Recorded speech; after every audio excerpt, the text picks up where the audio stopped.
부모들에게 관심 많은 게 이제 그 성장 호르몬 주사. 저 성장 호르몬 주사. 여기서 보고되는 가장 빈번한 부작용은 맞았는데 키가 안 큰 거. 그거 사실 입증이 어려운 거잖아요. 주사 맞추면서 요새는 밤 12시까지 공부시키고 그러면 사실 아무짝에도 소용없는 거거든요. 아무짝에도 소용없다고요? 네, 별로 소용없어요. 근데 이건 아셔야 됩니다. 미국에서는 이런 목적에 처방 안 해요. 뉴스가 지식이 되는 순간 지식의 발견. 저는 SBS 정유미입니다. 오늘은 이낙준 작가님과 함께 하겠습니다. 어서 오십시오. 안녕하세요. 목소리가 갑자기 딱 바뀌시네. 다양한 직업을 갖고 계신데 제가 작가 딱 하나만 말씀드렸고 네. 직접 좀 나열을 해주시면요. 닥터 프렌즈라는 의학 전문 유튜브 채널을 운영하고 있고요. 한산이가라는 필명으로 웹소설을 쓰고 있는 이비인후과 전문의 이낙준입니다. 그 유명한 중증 외상센터. 네. 예. 시즌 2 시즌 2요? 언제 나와요? 중증 외상센터 1 얼마나 걸렸는지 아세요? 제작까지요? 나올 때까지 런칭 딱 하는 계약부터 나오는 날. 그러니까 입 닫고 살아야 되는 시간 네. 얼마나 걸렸어요? 5년 됐어요. 그렇군요. 진짜 영상은 보통 일이 아니라서 오래 걸려요. 제일 그게 궁금했는데. 네. 일단 항상 그걸 많이 듣는데 이거를 말씀을 못 드리게 돼 있습니다. 저희가 이제 좀 특수관계잖아요. 특수관계죠. 네. 제 딸의 친구의 모원이죠. 네, 그렇죠. 우리가 요새 이제 그 키에 대해서 부모들이 굉장히 좀 민감하잖아요. 그렇죠. 막 이것저것 해보고 이거 도대체 언제부터 그런 거예요? 근데 키는 네. 우리가 막 이런 얘기 하잖아요. 21세기 너무 외적인 거에 집중한다. 조선시대엔 더 했습니다. 조선시대 때요? 더 했어요. 조선시대 때는 임금이 이 사람을 판단할 때 과거 시험 말고는 뭐가 없잖아요. 내가 이 사람을 쓸지 안 쓸지를 정하는 유일한 기준은 사실은 직관적으로 봤을 때 얘 외모가 마음에 드냐 안 드냐거든요. 그래서 조광조 네. 유명한 되게 이른 나이에 떴잖아요.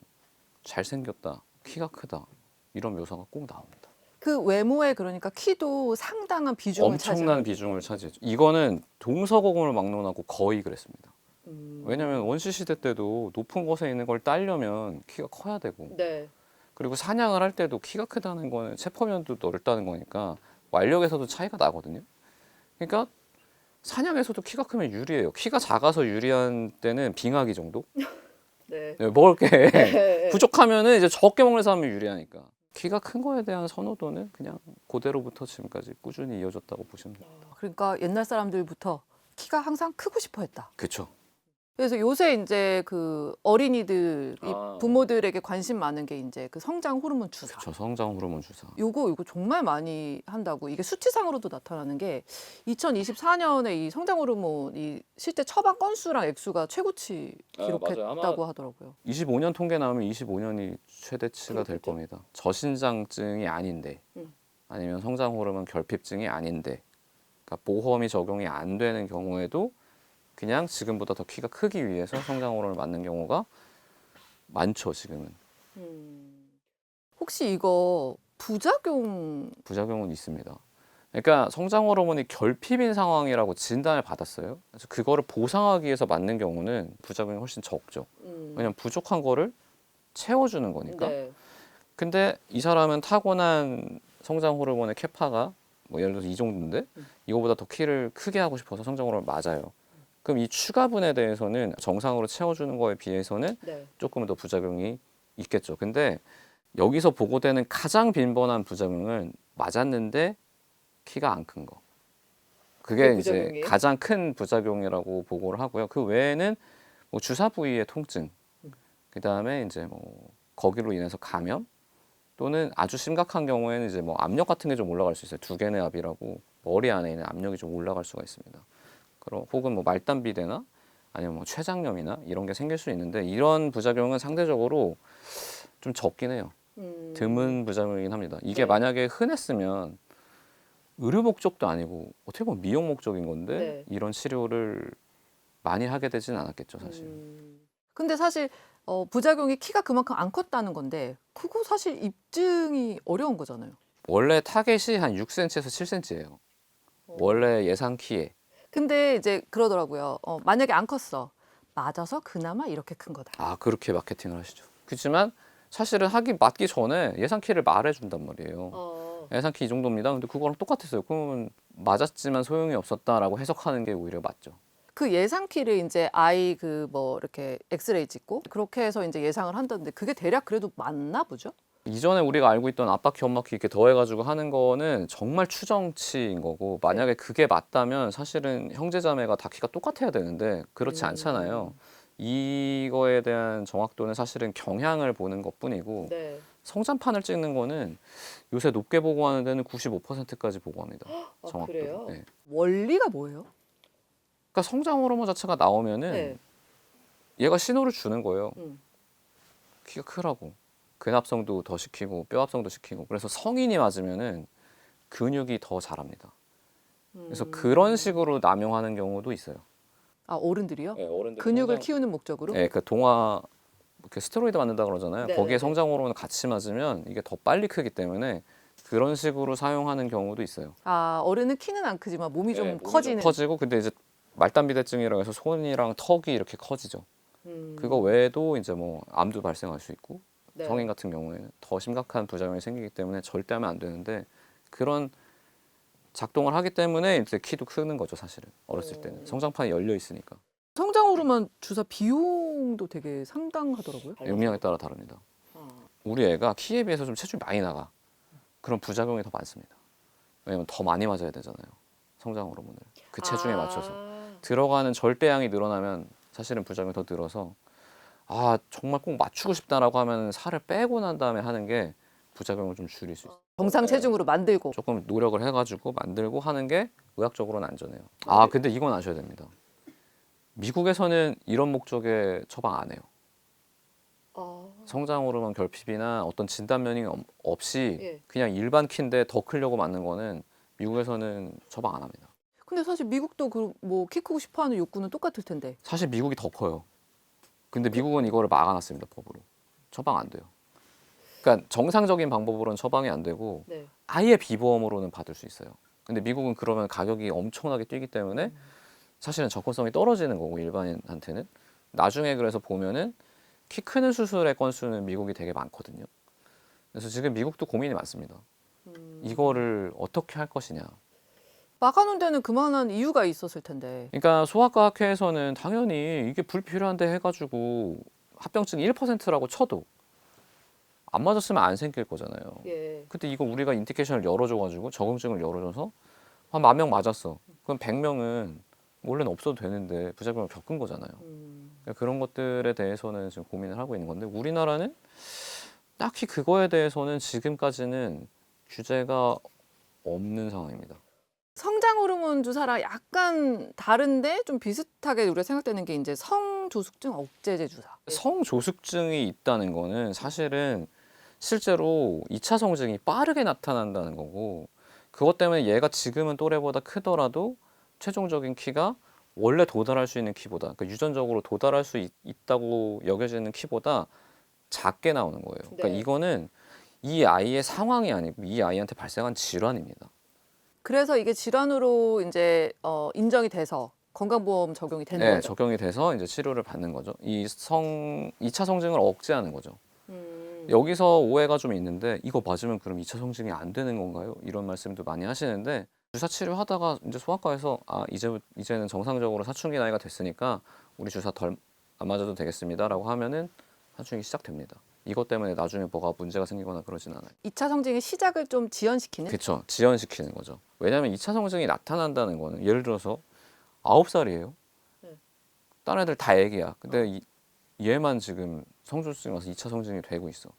그럼 얘가 키나 이런 것만 한 게 아니고 정서적으로도 사실은 자기 친구들하고 어울려서 놀아야 되는데 네. 자기는 변화가 일어나고 있고 호르몬이 막 나오면은 그러기가 쉽지가 않거든요. 내 주변 친구들이 다 같이 사춘기에 들어왔을 때 나도 사춘기인 거랑 아직 애들은 애기인데 나 혼자 사춘기인 거랑은 이게 정서적인 충격이 다릅니다. 그래서 여러 가지 면에서 적극적으로 개입할 필요가 있는 게 성조숙증이고 성장 호르몬은 좀 성격이 많이 다르죠. 우리 초등학교 다니고 이럴 때는 이런 거 이거 없었잖아요. 진단을 못했죠. 진단 자체를 할 생각을 못했죠. 그냥 뭐 뭐 조숙하네. 그 내 친구는 벌써 겨드랑이 털이 있네. 이렇게 그러면 그러고 넘어가는 거죠. 예, 근데 예. 이제 지금은 이제 그거가 이게 나중에 좀 장기간으로 봤을 때 문제가 있구나라는 게 확인이 돼서 치료를 하는 거죠. 이건 질환으로 분류됐습니다.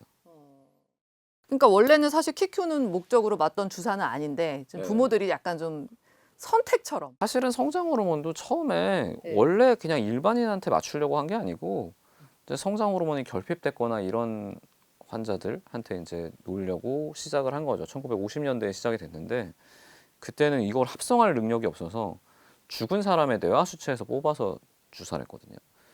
근데 이 죽은 사람의 뇌라는 게 좀 위험할 수 있어요. 크루병이나 뭐 야코병 같은 예.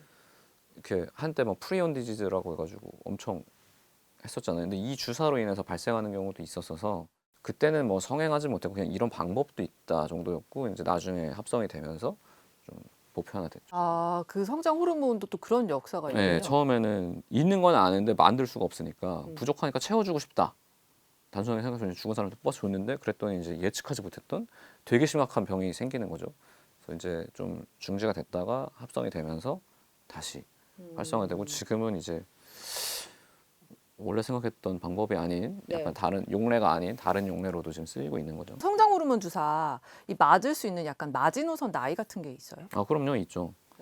그러니까 성장이 끝나기 전에 맞아야 되는 거예요. 그러니까 사춘기가 시작되기 전. 사춘기 때는 이미 얘가 엄청나게 성장 호르몬이 나오기 때문에 거기서 맞는 건 의미가 없거든요. 사춘기 전에 맞아야 됩니다. 중학생들도 맞던데? 그건 아마 그 아이의 어떤 상태가 다를 겁니다. 그러니까 사춘기가 뭐 요새 대략적으로 이 나이 때 옵니다라고 하지만 되게 늦은 애도 있으니까. 키 크는 수술을 해서 키가 컸다. 라는 쇼츠들이 막 올라와요. 원래 수술 이름은 사지 연장술이에요. 그러니까 이 수술이 만들어진 이유는 그러니까 어떤 질환으로 인해서 팔다리가 이제 균형이 안 맞거나 한 사람들한테 한쪽을 길게 만들어서 균형을 맞추려고 만들어졌는데 나중에 보니까 이거 이렇게만 쓸 게 아니고 키도 크게 할 수 있겠는데 라는 아이디어를 얻어가지고 이제 키 크는 수술이 된 거고 사실은 1905년에 처음 시도가 됐거든요. 네. 그때도 그냥 키가 한번 커질 수 있나? 이런 약간 시도에서 시작이 된 수술이긴 합니다. 물론 그때는 거의 죽거나 뭐 이제 어떻게 보면 죽음에 준하는 합병증을 앓게 됐겠지만 지금은 그래도 잘하죠. 아니 그러니까 미용을 목적으로 키 크는 수술을 하는 경우들이 꽤 있는 거예요. 많죠. 우리나라는 오히려 적은 편이에요. 외국이 더 많아요, 사실은. 아, 그래요? 특히 남자 같은 경우에. 키 크는 수술 그걸 어떻게 하는 거예요? 그러니까 옛날에는 되게 단순한 아이디어. 이거 땡기면 크는 거 아닌가? 라고 해서 이제 20세기 초반에는 그냥 이렇게 사람을 묶어놓고 혹시 롯데월드에 신밧드 영화관 가보셨나요? 가봤죠. 그 보면 옆에 이렇게 팔다리 묶어놓고 막 도르래 돌려가지고 사람 이렇게 당기는 거 있잖아요. 네네. 그냥 고문대거든요. 그게 고문하는 건데 거기에서 아이디어를 얻은 거예요. 실제 그거 하면 좀 늘어나거든. 아, 정말 그래서 양쪽에서 땡기는 거예요, 다? 네. 근데 이제 그렇게 되면은 이제 관절이 빠져가지고 사실 못 걷게 되는 장애를 수반하는데 네. 그때는 그냥 키 크면 되는 거 아닌가라고 해서 이제 그런 걸 해보다가 어떤 사람들은 더 급격하게 무게를 줘가지고 살이나 이런 데가 뜯어지면서 혈관이 터져서 사망하는 경우도 있고 그런 야만의 세월이 계속 되다가 1950년도에 일리자로프 키 크는 수술 이름이 아마 일리자로프라고 아는 사람도 많을 겁니다. 근데 일리자로프가 사람 이름이에요. 네. 그 사람이 러시아 의사인데 이 사람이 이제 나선형으로 홈을 박아가지고 천천히 자랄 수 있는 뼈를 나선형으로 자르고 압력을 동일하게 줘가지고 주변에 있는 근육이나 혈관 같은 것들이 충분히 자랄 수 있는 시간을 주면서 뼈도 자라게 만드는 그런 수술을 만든 거죠. 네. 지금 이제 그게 더 발전해가지고 옛날에는 밖에서도 고정하고 안에서도 고정해가지고 감염도 많고 그랬는데 지금은 내고정만 하는 경우도 있대요. 그러니까 바깥에 이거 없이 그냥 안으로만. 네네. 그런 경우에는 이제 원래 수술하면 한 6개월 정도 못 걸어 다니거든요. 근데 그게 좀 줄고 이런 식으로 계속 진보를 하고 있고 수술 건수 생각보다 되게 많습니다. 유전이라고 하잖아요. 아, 맞습니다. 근데 이제 둘 중에 누구 닮을지는 우리가 복불복이라고 생각해요. 그거는 완전 복불복인데 사실은 반반이 간다고 보시면 되고 유전의 영향이 70%에서 80% 정도 돼요, 키는. 사실은 타고나는 게 제일 크고 네. 잠, 스트레스, 운동, 영양 이런 것들이 후천적인 거에 들어가는데 타고난 게 일단 압도적이고 이거를 챙겨주면 키가 좀 더 크겠죠.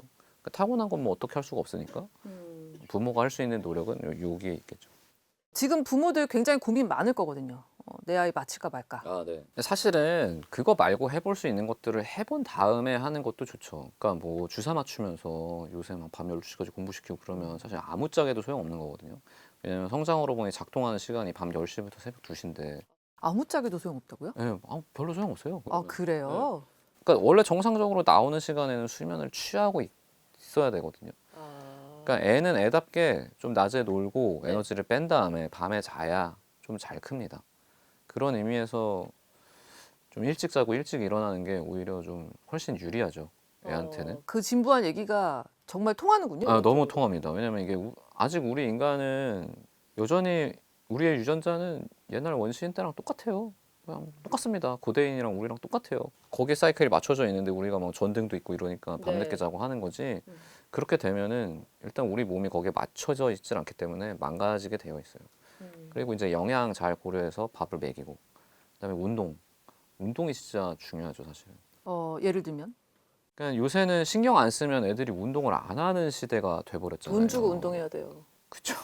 그런 진짜. 경우가 생각보다 네. 저 어렸을 때는 상상도 못했던 아니 왜냐면 놀이터에 나가도 친구가 없으니까. 그러니까. 예.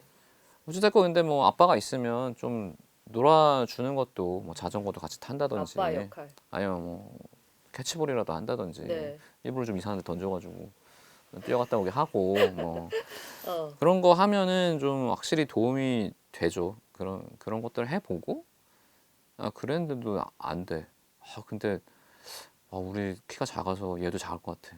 그럼 뭐 고려를 해볼 수 있지만 그게 아니라면은 그러니까 저희 둘째는 알아서 잘 크고 있으니까 걔는 그냥 두고 있단 말이죠. 네. 그렇게 되면 그게 제일 좋죠, 사실. 우리 이제 골고루 잘 먹으라고 말은 하지만 그래도 키 클 때는 고기를 많이 먹어야 돼요. 단백질이 진짜 중요합니다. 맞군요. 네, 단백질이 중요하고 근데 어릴 때는 탄수화물을 제한하면 안 돼요. 물론 탄수화물만 먹으면 당연히 안 되는데 네.